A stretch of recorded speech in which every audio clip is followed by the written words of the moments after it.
بسم الله الرحمن الرحيم الحمد لله رب العالمين والصلاة والسلام على أشرف الأنبياء وسيد المرسلين وصحبه أجمعين ومن تبعهم بإحسان إلى يوم الدين أما بعد. جیسا کہ آپ کو معلوم ہے کہ سلسلہ وار ہم مختلف کتابوں سے جمعہ کے روز آج کے دن 445 منٹ میں پڑھتے آ رہے ہیں.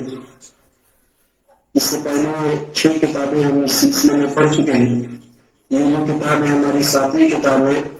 جو پہلی 6 کتابیں تھیں وہ ایک ہی تعلق کی کتابیں، اور یہ جو کتابیں شیخ الاسلام امام ابن تیمیہ رحمۃ اللہ علیہ کی کتاب اور وہ عقیدے اور عقائد کی کتابیں. اس کا نام ہے العقیدۃ الواسطیہ، عقیدہ واسطیہ، جو دین اسلام کے حقیقت میں جاننے کے لیے، تصوف سمجھنے کے لیے، کنسیپٹ جاننے کے لیے، یا اسی طرح سے جو عقیدے ہیں، ایمانیات کی بات ہے، دینیات ہے، اسلامیات ہے، یہ ساری چیزیں اس کتاب میں بیان کی گئی ہیں. شروع میں نے بتایا تھا کہ بنیادی طور پہ اس کتاب کے 4-5 موضوعات ہیں، اور ابھی جو ہم پڑھ رہے ہیں وہ صرف ان موضوعات کا جو پہلا حصہ ہے جس کا تعلق ہے ایمانیات، اور ایمانیات میں بھی اللہ پہ ایمان سے ہے. اللہ پہ ایمان رکھنے کا کیا مطلب ہے، اور اس کا کیا طریقہ ہے، کیا نہج ہے، اور اللہ پہ ایمان رکھنے کا کس طرح سے طریقہ قرآن و حدیث میں بتایا گیا ہے. اپنے ساتھیوں کو، صحابہ کرام کو کس نہج پہ تعلیم کی، کس طرح سے تربیت کی، یہ بات رہی. اللہ پہ ایمان رکھنے کے کیا کیا تفصیل ہے، اس کی تفصیلات ہم پہلے سے جانتے آ رہے ہیں. اسی سلسلے کی بات ہے آج کی. آج کے درس میں بنیادی طور پہ 2 باتیں. پہلی بات تو وہی اللہ تعالیٰ پہ ایمان رکھنے کا ایک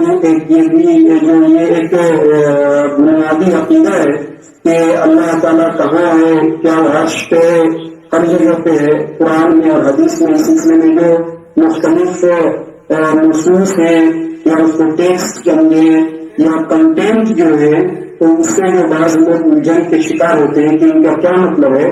تو اسی سلسلے کی ایک حصہ ہے آج کا. دوسرا موضوع جو اللہ پہ ایمان رکھنے کے سلسلے میں اللہ کا جو کلام ہے، اور اس کلام کی جو سب سے بڑی چیز ہے قرآن مجید جو اللہ کا کلام ہے. تو قرآن مجید کے اللہ کے کلام ہونے کا کیا مطلب ہے، اور صحیح معنی میں اور اس سلسلے میں کیا مفہوم ہونا چاہیے.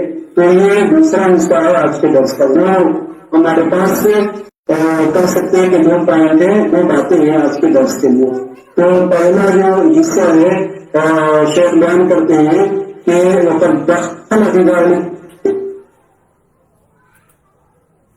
کے سلسلے میں باتیں پہلے سے کرتے آ رہے ہیں، اسی کا یہ بھی حصہ ہے. اسی میں یہ بات بھی شامل ہے کہ قریب المجید، اللہ تعالیٰ اپنے بندے سے، اللہ تعالیٰ اپنے بندوں سے قریب ہے، نزدیک ہے، اور اللہ تعالیٰ بندوں کی دعا کو، بندوں کی پکار کو اللہ تعالیٰ سنتا ہے. اور جیسے کہ اللہ تعالیٰ نے اس بات کو کہ اللہ تعالیٰ بندے سے قریب بھی ہے، اور اللہ تعالیٰ بندے کی دعا کو، اس کی پکار کو، اس کی آواز کو سنتا بھی ہے. اللہ تعالیٰ نے ان دونوں باتوں کو اس آیت کے اندر ایک ہی ساتھ بیان کیا، ایک ہی جگہ پہ رکھتا ہے.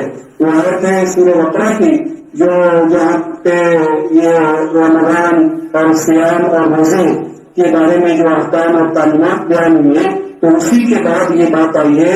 اللہ نے فرمایا سألک عبادی انی، اللہ تعالیٰ نے نبی کریم صلی اللہ علیہ وسلم کو مخاطب کرتے ہوئے، یعنی اپنے جو ہر جگہ ایک طریقہ ہے نبی صلی اللہ علیہ وسلم کو زیادہ مقامات جو مخاطب کر کے براہ راست، اور پھر اس کے بعد جو ہے وہ امت کو بتایا گیا ہے. تو یہاں بھی نبی صلی اللہ علیہ وسلم کو مخاطب کر کے کہا گیا اے محمد صلی اللہ علیہ وسلم میرے بندے.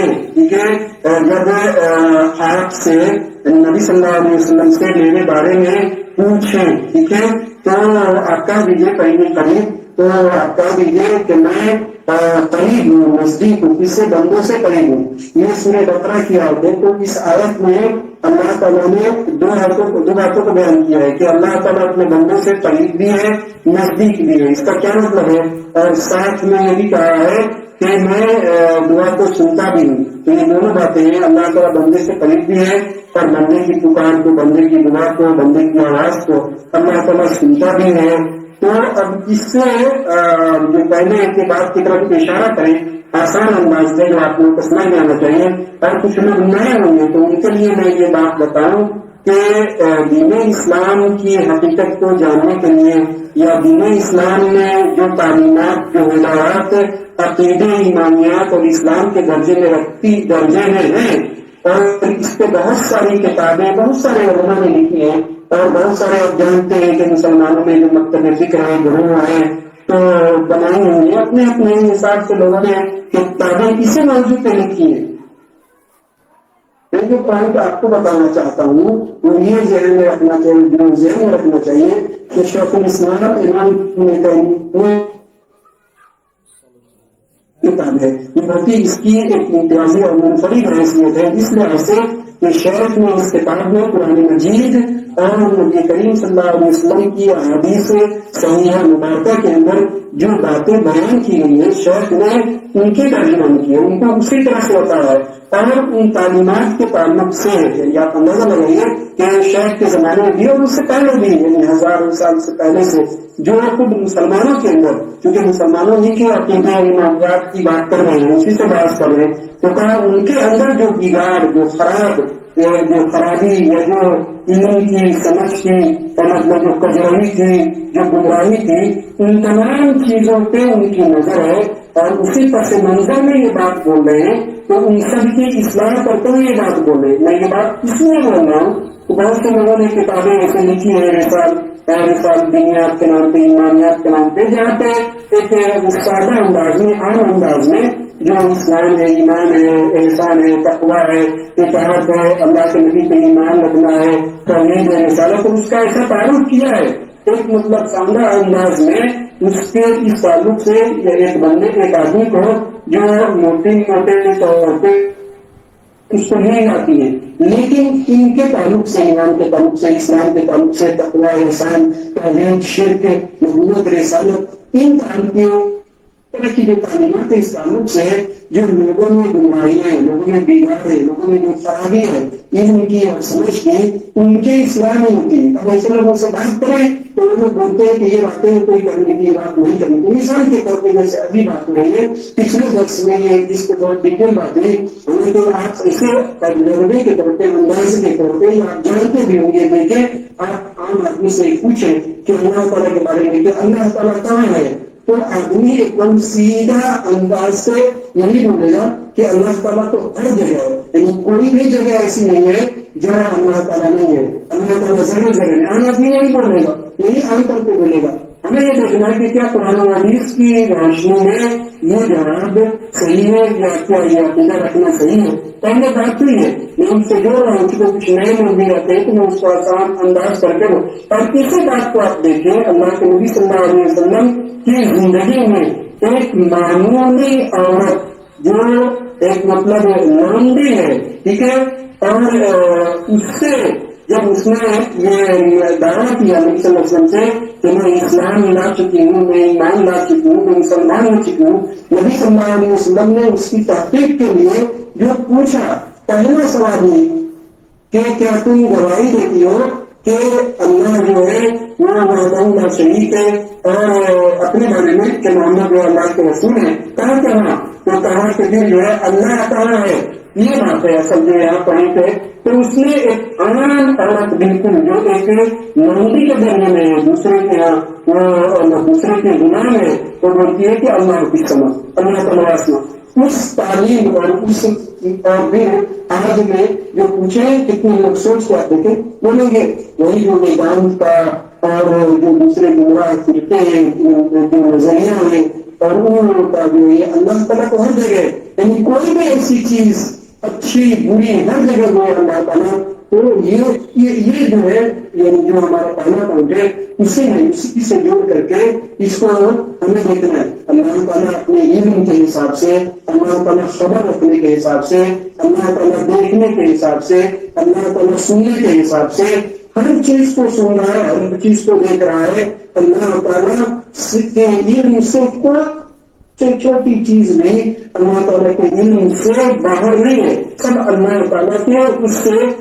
کے قابو میں ہے. لیکن اس کا یہ مطلب نہیں ہے کہ اللہ تعالیٰ اپنے وجود اپنی ذات کے حساب سے ہر جگہ موجود ہے. کوئی اس کی وہی پہلے سے بات آ رہی ہے. اللہ تعالیٰ نے تو ایک ہی جگہ نہیں، قرآن مجید کے اندر 8 جگہ آیتیں ہیں جہاں اللہ تعالیٰ نے صاف صاف کہا الرحمن علی العرش استویٰ. اللہ تعالیٰ نے آسمان کو، زمین کو، پوری کائنات کو، اس کے اندر جو کچھ بھی ہے، سورج چاند، ہر چیز کو بنانے کے بعد اللہ تعالیٰ جو ہے وہ عرش پہ ہے. اور اللہ تعالیٰ کی جو حکمرانی ہے، اللہ کی جو بادشاہت ہے وہ پوری کائنات کے اوپر ہے. اور وہ اس میں جو پیچھے بات آئی ہے جو بتایا گیا کہ اس کی جو عرش ہے اور کرسی ہے، یا تو کرسی میں پڑھتے ہیں تو کرسی کی مثال زمین جو 7 ہے وہ، اور آسمان جو 7 لیئر آسمان ہے وہ، اس کے مقابلے میں کہا گیا کرسی کے مقابلے کی حیثیت وہی ہے کہ جیسے چکول بہت بڑا میدان ہو اور اس کے اندر کوئی چھوٹی چیز ہو، تو آسمان اور زمین کی حیثیت جو ہے اس کے مقابلے میں اتنی ہے، جبکہ اس کرسی سے عرش کئی گنا زیادہ بڑا ہے. اور اللہ تعالیٰ اس عرش کے اوپر ہے. اور اللہ تعالیٰ کے یہ پورے آسمان اور زمین اور پوری کائنات میں سب سوچ کر کے دیکھیں تو آپ اس کو بات آگے آ رہی ہے کہ ایک معمولی آدمی بھی یعنی انسان کے طور پر یہ بات سمجھانے کے لیے، کوئی اللہ کے وجود سے ذات سے یہ انسان میں سمجھانے کے لیے کہ ایک معمولی آدمی اپنے ہاتھ میں وہ جو سرسوں کا ایک دانہ ہوتا ہے، رائی کا ایک چھوٹا سا جو دانہ ہوتا ہے، اپنے ہاتھ میں رکھے اور اس کو دیکھے تو سرسوں کی حیثیت ہاتھ میں کتنی ہوگی. تو یہ پوری کائنات جو ہے یہ سب کی حیثیت اللہ کے مقابلے میں وہی ہے. تو اللہ کے بارے میں وہ اللہ کی جو عظمت ہے اور یہ سوچنا کہ اللہ کا ہم ہے اور اپنی عقل سے اس کو اس کا ایک مطلب کیا بولیں گے امیج بنانا اور اس کو ایک فریم دینا اور یہ سوچنا کہ ایسا ہوگا، یہ تو اللہ تعالیٰ کی ذات، اللہ تعالیٰ کے وجود کو نہیں کرنا ہے. یہ بات تو یہی بات ہے کہ وہ پہلے کی طرح آ رہی ہے. میرے بات آئی اس لیے میں نے سمجھانے کے لیے اس کو جوڑ دیا کہ ایمان کا یہ بھی حصہ ہے کہ جب اللہ تعالیٰ کو ایمان رکھتے ہیں تو یہ جو چیزیں ہیں اس میں آدمی کا صحیح نظریہ کیا ہونا چاہیے. کہا کہ اللہ تعالیٰ بندے سے قریب بھی ہے، قرآن مجید میں کہا جیسے یہی آدمی اور دونوں کو سنتا بھی ہے. تو کیا قریب ہونے کے لیے اور سننے کے لیے پکار کو قبول کرنے کے لیے یہ ضروری ہے کہ اللہ تعالیٰ ہر جگہ ہو، اور یہ ضروری ہے کہ اللہ تعالیٰ آدمی کے اندر یہ داخل ہو. جیسے کچھ لوگوں کا یہ گمراہ اور غلط جو نظریہ ہے. تو یہ جو آیت ہے جو سورہ بقرہ کی روزے اور اس کی تعلیمات بانی ہے اور بنائے گا سالت عبادی نبی سے سب سے کہا گیا کہ میرے بندے جب میرے بارے میں پوچھتے ہیں تو کہہ دیجیے کہ میں تو قریب ہوں، اجیب دعوت الداعی اذا دعان. جو پکارنے والے جب بھی جہاں سے بھی اس وقت بھی مجھے پکارتے ہیں تو میں ان کی پکار کو سنتا ہوں. اس کے بعد کیا اس سے یہ سمجھ لیا گیا کہ اللہ تعالیٰ جو ہر جگہ ہے؟ ایسا نہیں ہے. اللہ تعالیٰ جو ہے عرش پہ. یہ چیز یہاں پہ یہ بتانا ہے اصل میں یہ جو یہ بات ہے اس سے یہ آیت کا ایک صحابہ ایک آدمی عام آدمی جو اس نے نبی صلی اللہ علیہ وسلم سے پوچھا کہ اللہ کے رسول صلی اللہ علیہ وسلم آپ بتائیں گے کہ کیا قریب ربنا فارمنا، کیا ہمارا رب ہم سے بالکل قریب ہے تو ہم سرگوشی کریں. سرگوشی یعنی آدمی کام میں کام کر کے اور نیکی مدر کر کے جو آدمی بات کرتا ہے تو اس کو سرگوشی بولتے ہیں. مناجات یعنی کسی کو آپ دیکھ رہے ہیں، آپ کے ساتھ ہے، اس سے بات کریں تو اس کا نہیں کرتے. کیا اللہ تعالیٰ اس طرح سے ہے کہ ہم اللہ سے مناجات کریں، سرگوشی کریں بالکل، یا اللہ تعالیٰ ہم سے دور ہے تو ہم جو ہے پکارے، زور زور سے پکارے. نبی صلی اللہ علیہ وسلم خاموش رہے تو اس موقع سے جو ہے یہ آیت اتری اور یہ نبی صلی اللہ علیہ وسلم نے یہ جواب دیا کہ اللہ تعالیٰ جو ہے وہ تمہاری پکار کو سنتا ہے. اور یہی ایک روایت ابو موسیٰ اشعری سے کہتے ہیں کہ ہم اللہ کے رسول صلی اللہ علیہ وسلم کے ساتھ تھے ایک خاص موقع سے، ٹھیک ہے، ایک خاص موقع سے کسی وہاں کا موقع تھا، وہاں گئے تھے تو یہ کہتے ہیں موسیٰ کہ ہم جو ہے کوئی بھی اونچی چیز پہ جیسے ہوتا ہے چڑھائی کی چیز، اونچی چیز پہ جب بھی چڑھتے تو یا ہم کسی وادی میں جو ڈھلوان نیچے ڈھلتی ہوئی چیز ہوتی ہے وہاں اترتے تو ہم کیا کرتے، اللہ اکبر زور زور سے بولتے، زور زور سے اوپر چڑھتے تو بھی نیچے اترتے تو بھی اللہ اکبر بولتے۔ تو نبی صلی اللہ علیہ وسلم ہم سے پڑھے ہوئے اور کہا کہ اے نے سنا کہ تم جو ہے اپنی بات کو آرام آرام سے بہت سلیقے سے جو ہے دھیرے دھیرے آہستہ کہو، کیونکہ تم جو ہے کسی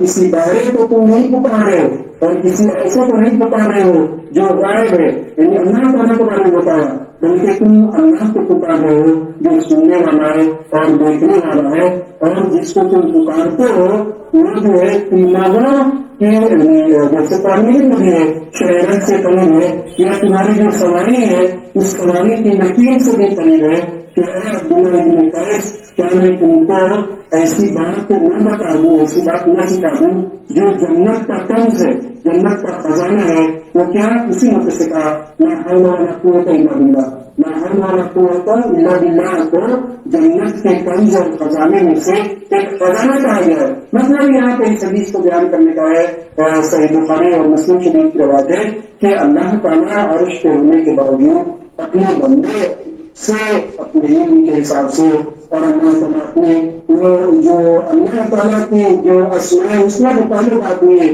اپنی اوصاف اور صفات ہے اس سے قریب ہے، بندے کی آواز کو، بندے کی بات کو اللہ سنتا ہے۔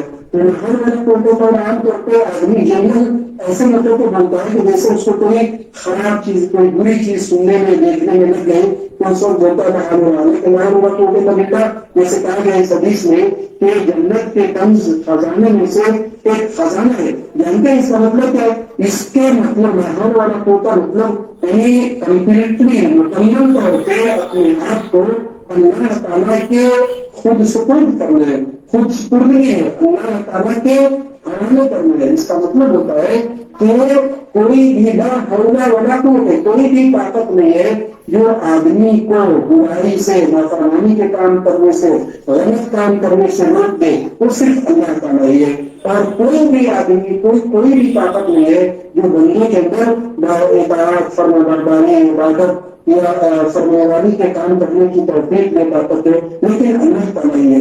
اس میں اللہ تعالیٰ کے توقع ہے، اللہ تعالیٰ کو بھروسہ ہے۔ تو بہرحال یہاں جو اس کو بیان کیا اس کا مطلب یہ ہے، یہ صرف کہنے کا کہ اللہ تعالیٰ جو ہے بندے سے بہت قریب ہے، بندے کی دعا جو ہے وہ سنتا ہے، اور اس کا یہ مطلب نہیں ہے کہ اللہ تعالیٰ جو ہے وہ ہر جگہ ہے۔ اس بات کو بہت تفصیل سے نہیں بیان کیا گیا ہے کہ مسلم مقامات پہ یہ بات آئی ہے کہ اللہ تعالیٰ اپنے بندے کی پکار کو سنتا ہے۔ لیکن یہاں پہ تو ایک دوسرے اب یہ بتاتے ہیں کہ جو قرآن میں اور حدیث میں، کتاب و سنت میں جو یہ بات بتائی جاتی ہے، جو کیا کتاب سنت میں بات بتائی جاتی ہے کہ بندے سے اللہ تعالیٰ کو قریب ہے، تو اس کا یہ مطلب نہیں ہے کہ وہ قریب ہے تو اللہ تعالیٰ عرش پہ وہ بلند ہو جائے، وہاں پہ نہیں ہے، یہ ضروری نہیں ہے۔ جو بتائی ہے سرکاری کے بندے سے قریب ہے تو اس کا مطلب پھر اللہ تعالیٰ عرش پہ کیسے ہے؟ تو یہ بات کی یہ دونوں جو ہے دو باتیں ہیں، یہ دونوں ایک بات نہیں ہے۔ یہاں اسی طرح سے کیوں کہ اللہ تعالیٰ کے بارے میں آپ کو جو سمجھنا ہے، جو پہلے بار بتاتے ہیں نہیں سکمس نہیں شریف وہ سمجھ بسی، اللہ کی طرح سے کوئی چیز نہیں ہے۔ اللہ کو کسی بھی دوسری چیز پہ قیاس کر کے گیس کر کے سمجھنا یہ غلط کنسپٹ ہے، غلط بات ہے۔ یہ آدمی کے اندر تب بات کرے جو سوچتا ہے اللہ کے بارے میں، جو نہیں جو دنیا کی کسی چیز کے بارے میں سوچتا ہے۔ تو اللہ تعالیٰ کی کوئی تشریح، کوئی انسان جو ہے وہ دنیا میں کسی چیز سے مثال نہیں دی جا سکتی۔ اور اللہ تعالیٰ جو ہے وہ بلند ہے، اور بلند ہونے کے یہ بلند ہونے کا مطلب یہ نہیں ہے کہ ہاں اللہ تعالیٰ اپنے بندے سے قریب نہیں ہے، بلند ہونے کے باوجود بھی بندے سے قریب ہے اپنے علم کے حساب سے۔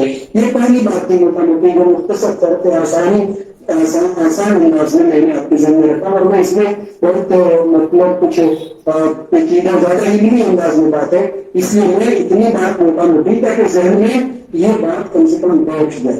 ایک تو یہ بات ہو گئی، دوسرے جو درس کی بات ہے، دیکھیے پورا ہو رہی لیکن وہ قرآن مجید کے بارے میں بہت اہم بات ہے کہ کبھی اللہ سے ایمان اللہ کو ایمان رکھنے کا ہے۔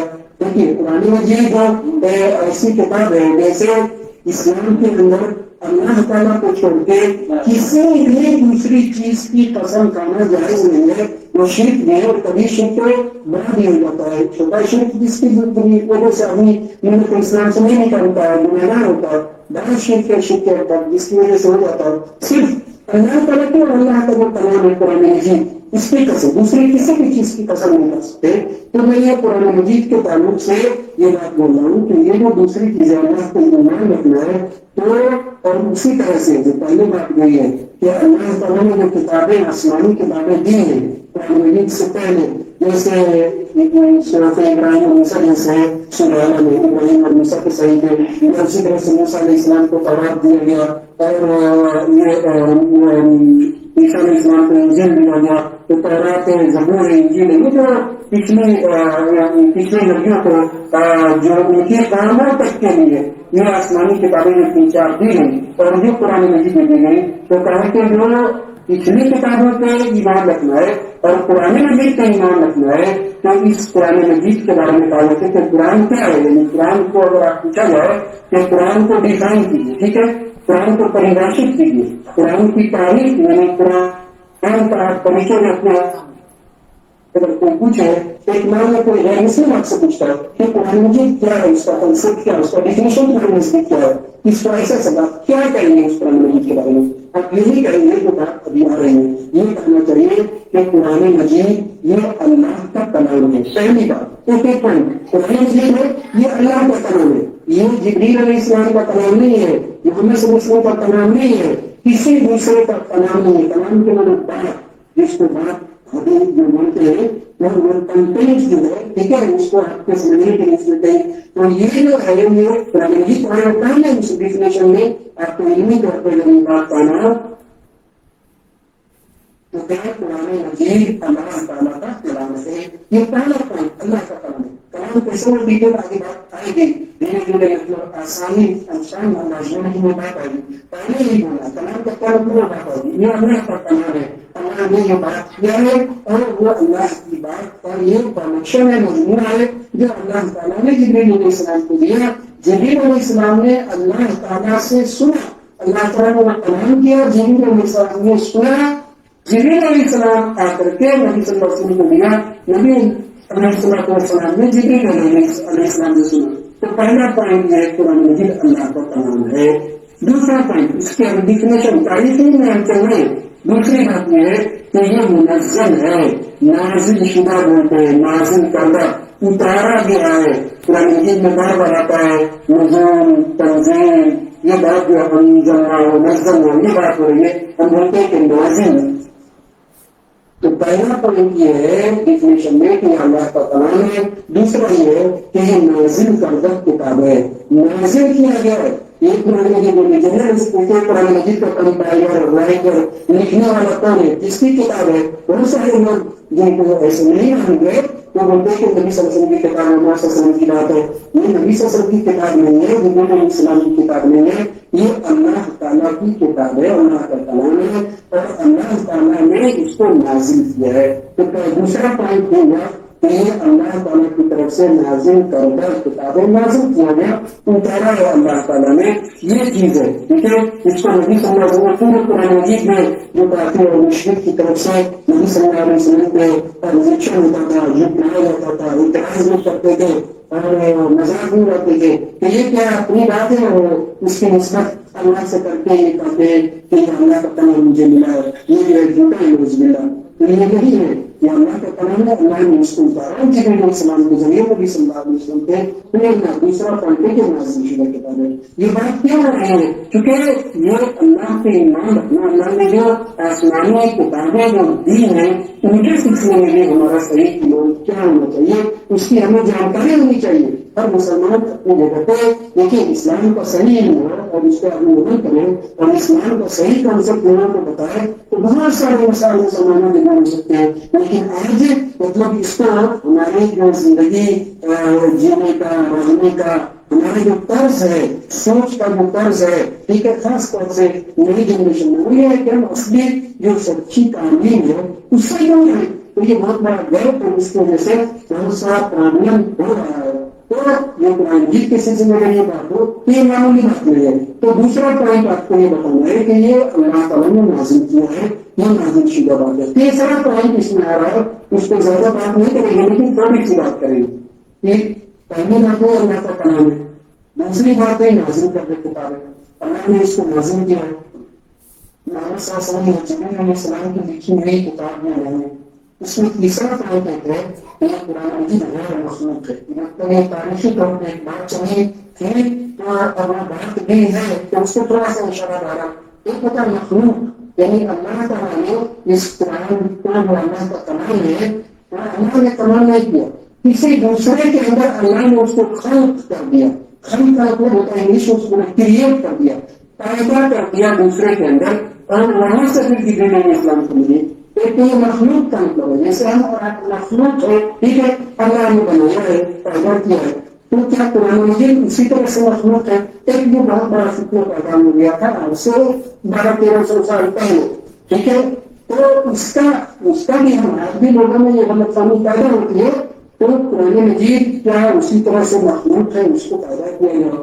دوسرا ہے کہ قرآن مجید غیر مخلوق ہے. اللہ تعالیٰ نے اس کو جو ہے اس طرح سے جیسے اور مخلوق جو ہے کریشن اس کو پیدا کیا ہے بنایا ہے اس طرح سے نہیں ہے. تو صحیح بات یہ ہے کہ قرآن مجید مخلوق نہیں ہے غیر مخلوق ہے. یہ اللہ تعالیٰ کا کلام ہے اور اللہ تعالیٰ کا کلام جو ہے اللہ نے حرف کے ساتھ معنی کے ساتھ اللہ سے نکلا. جبریل علیہ السلام نے سنا تھوڑا سا اس کی طرف اور اشارہ یہ کہ محمد رشید ایک خلیفہ گزرے ان کے زمانے میں کیونکہ وہاں سے دوسرے نظریے والے ایسے لوگ تھے اور انہیں کے زمانے میں امام احمد بن حنبل تھے.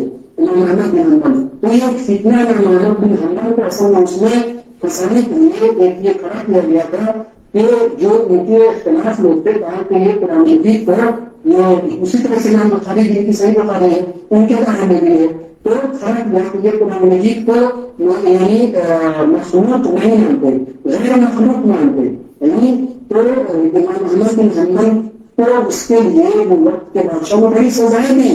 یعنی ایسے تھوڑے مارتے تھے کہ اگر کہیں تو گھوڑے کو مارے تو مار جائے تو اتنی سزائیں دی جیل میں ڈالا ہو سب کچھ ہوا. بخاری رحمۃ اللہ علیہ کے ساتھ کیا گیا. میں تاریخی طور پر تھوڑا سا اشارہ کر رہا ہوں. یہ تیسرا پہلو قرآن مجید کے تعلق سے ہے. وہ قرآن مجید چونکہ اللہ کا کلام ہے تو اس کو یہ نہیں بول سکتے کہ یہ مخلوق ہے. مخلوق کا مطلب سادھارن میں ایسا سمجھے کہ کوئی بھی چیز جو اللہ تعالیٰ کے علاوہ ہے وہ ایک وقت آئے گا کہ وہ فیل ہو جائے گی چیز ختم ہو جائے گی اس کا وجود ختم ہو جائے گا. ٹھیک ہے کوئی بھی کل علیہ رحمان ہے جو بھی ہے وہ فانی ہے یعنی وہ ختم لکھنے والی چیز ہے. تو کیا قرآن مجید اسی طرح سے قرآن مجید اس طرح سے نہ ہے. ایک وقت آئے گا بڑی قیامت کی نشانیاں ہوں گی تو قرآن مجید کو اللہ تعالیٰ اٹھا لے گا اللہ کی طرف واپس سمجھ جائے گا لیکن قرآن مجید فیل نہیں ہوگا ختم نہیں ہوگا. اس کا موٹے انداز میں یہ مطلب ہے کہ تیسرا جو پوائنٹ ہے کہ یہ قرآن مجید جو ہے مخلوق جیسے عام ہوتا ہے ایسا نہیں ہے کہ غیر مخلوق ہے. یہ ابدی چیز ہے. ٹھیک ہے اور یہ اس کا جو آغاز ہے اللہ تعالیٰ ہی سے ہوا ہے. اللہ تعالیٰ ہی نے اس کو کلام کیا ہے اور یہ واپس بھی ہے جب وہ قیامت کی بڑی بڑی نشانیاں ہوئی اور وہ نسلوں سے ان کے نام اور پھر اللہ تعالیٰ کی طرف جو ہے واپس رہے گا. اب اس میں ایک اور چیز 3 پوائنٹ ہم بتایا یہ بھی ہے اللہ کا کرنا مجھے حقیقت اللہ تعالیٰ نے حقیقت معنوں میں صحیح معنوں میں ایک مجاز ہوتا ہے کسی چیز کو. ٹھیک ہے اور دوسرے یہ سمبولک چیز اور یہ نہیں حقیقت طور پہ تو اللہ تعالیٰ نے اس کو حقیقی معنی میں اللہ کا یہ کمال ہے. حقیقی معنی کا مطلب یہ ہے کہ جب اللہ کا وہ کمال کیا تو اس میں حرف بھی ہے کلام کرنے کے لیے حرف بھی ہے آواز بھی ہے صوت بھی ہے اور اس میں معنی بھی ہے. یہ ساری چیزیں ہیں